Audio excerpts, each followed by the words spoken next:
మాట్లాడినటువంటి మాటను కూడా నేను ప్రత్యక్షంగా వినిపిస్తాను. మీరు కావాలనుకుంటే ఇప్పుడు కూడా జగ్గంపేట స్టేట్ బ్యాంక్కి వెళ్ళి మీరు అడిగితే విలేకరులుగా ఈ ఫంక్షనరీస్కి డబ్బులు రెడీగా వచ్చాయా, ఇప్పుడు వస్తాయి, నిన్న వచ్చాయా, మొన్న వచ్చాయా, అసలు ఉన్నాయా, ఇప్పటికి ఇచ్చారా అన్నదాన్ని మీరు అడగండి చాలు.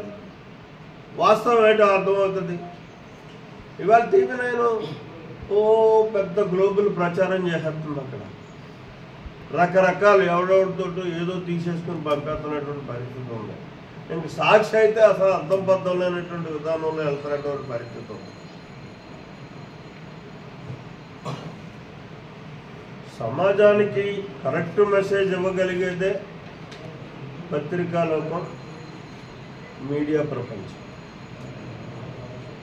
ఎప్పుడైతే గ్లోబల్ ప్రచారానికి వాళ్ళు కూడా ఒడిగట్టారో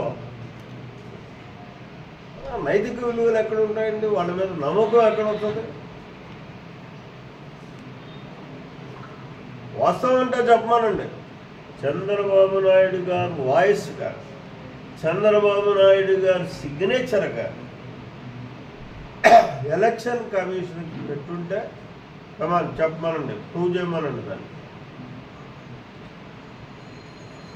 ఎలక్షన్ కమిషన్కి వచ్చినటువంటి కొన్ని పిటిషన్స్ ఆధారంగా చేసుకుని ఎలక్షన్ కమిషన్ కొన్ని నిర్ణయాలు తీసుకున్నాయి. ఇవాళ 5 IPS ఆఫీసర్స్ని పక్కన పెట్టింది ఎన్నికల నిబంధనల నుంచి. తప్పు చేశారు కాబట్టి. ఒకప్పుడు CSని మార్చారు, లాస్ట్ ఎలక్షన్లో DGPని మార్చేశారు. ఇవన్నీ కూడా ఎలక్షన్ నిబంధనల ప్రకారం వ్యవహరించకపోతే ఎవరికైనా సరే అది వర్తిస్తుంది.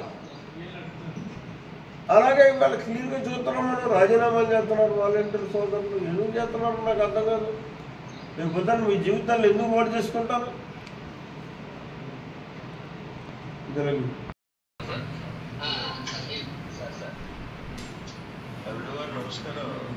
నమస్తే sir, very good morning sir.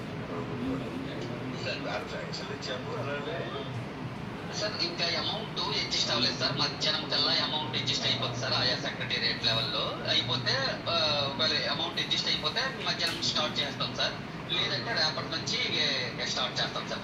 గౌరవ జిల్లా కలెక్టర్